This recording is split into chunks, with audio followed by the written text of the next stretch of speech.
আজকে আপনাদের দেখাবো টক ঝাল বড়ির আচার। বড়ির আচার খেতে কিন্তু কম বেশি সবাই পছন্দ করে, আর এভাবে বড়ির আচার বানালে কিন্তু এক নিমেষে শেষ হয়ে যায়। এই লোভনীয় বড়ির আচারের মধ্যে যদি একটু তেঁতুল দেওয়া যায় তাহলে কিন্তু আচারের টেস্টটা আরো দ্বিগুণ বেড়ে যায়। বড়িটা কিন্তু আমি অনেক সুন্দর করে শুকিয়ে নিয়েছি। এই শুকনো বড়ি দিয়ে কিন্তু আজকে আমি আচার বানাবো। আমার কাছে কাঁচা বড়ির থেকে শুকনো বড়ির আচার খেতে অনেক ভালো লাগে। আসসালামু আলাইকুম। তো সবার কি অবস্থা, কেমন আছেন? আশা করি ভালো আছেন। আমি আলহামদুলিল্লাহ অনেক ভালো আছি। বড়ির আচার বানানোর জন্য প্রথমে আমি কড়াইয়ের মধ্যে শুকনো মরিচ টেলে নিয়েছি। তারপর আমি এই গরম কড়াইয়ের মধ্যে আমি পাঁচফোড়ন দিয়ে ভেজে নিয়েছি। আমি কিন্তু এই পাঁচফোড়নের ভিতর কিছু জিরাও দিয়েছি। জিরা গুঁড়া দিলেও কিন্তু আচারটা অনেক মজা হয়। এবার শুকনো জিনিস ভাজা শেষ। এবার আমি কড়াইয়ের মধ্যে সরিষার তেল দিয়ে, তেজপাতা, দুইটা দারুচিনি দিয়ে আমি এবার বড়িগুলা দিয়ে ভালো করে নেড়ে চেড়ে নেব। এভাবে আচার বানালে কিন্তু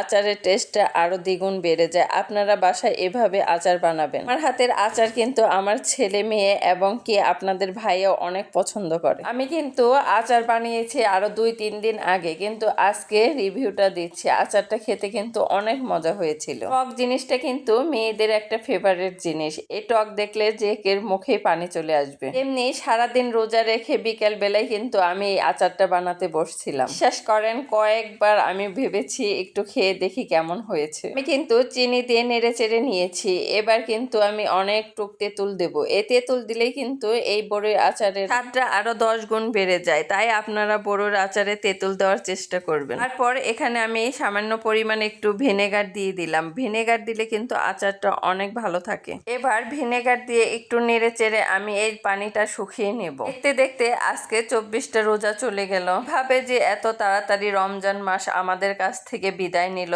বুঝতেই পারলাম না। আচারটা আমি ভালো করে নেড়ে চেড়ে পানি শুকিয়ে নিয়েছি। এবার আমি শুকনো উপকরণগুলো পাটায় বেটে সুন্দর করে গুঁড়ি করে আচারের মধ্যে মিক্স করে নিয়েছি। এই শুকনো উপকরণগুলাই কিন্তু আচারের মেন মশলা। এই মশলা না দিলে কিন্তু আচার তেমন একটা টেস্ট হয় না। যাই হোক, আপনারা আমার মতো এইভাবে আচার বানাবেন, দেখবেন এক নিমেষেই 1 প্লেট আচার শেষ হয়ে যাবে। অনেক কথাই তো বলে ফেললাম। আমার কথায় যদি কোনো ভুল ত্রুটি হয়ে থাকে অবশ্যই কিন্তু আপনারা ক্ষমার দৃষ্টিতে দেখবেন। আর আমার এই ভিডিওটা যদি কারো কাছে ভালো লেগে থাকে অবশ্যই কিন্তু লাইক কমেন্ট শেয়ার করে দিবেন। লাইক কমেন্ট করতে তো টাকা লাগে না, তাই না? আপনারা একটা লাইক কমেন্ট করতে আপনাদের কি সমস্যা বলেন? আপনাদের একটা লাইক কমেন্টে কিন্তু আমার পেজটা অনেক এগিয়ে যাবে, কিন্তু আপনারা সেটা করেন না। আপনাদের মনে এত হিংসা কেন বলেন? আসেন আমরা হিংসা দূর করে একে অপরের পাশে থাকি, তাহলে কিন্তু আমরা জীবনে উন্নতি করতে পারবো। এই তো আমার আচার বানানো শেষ। এবার কিন্তু প্লেটে উঠিয়ে আমি রোদে দেব।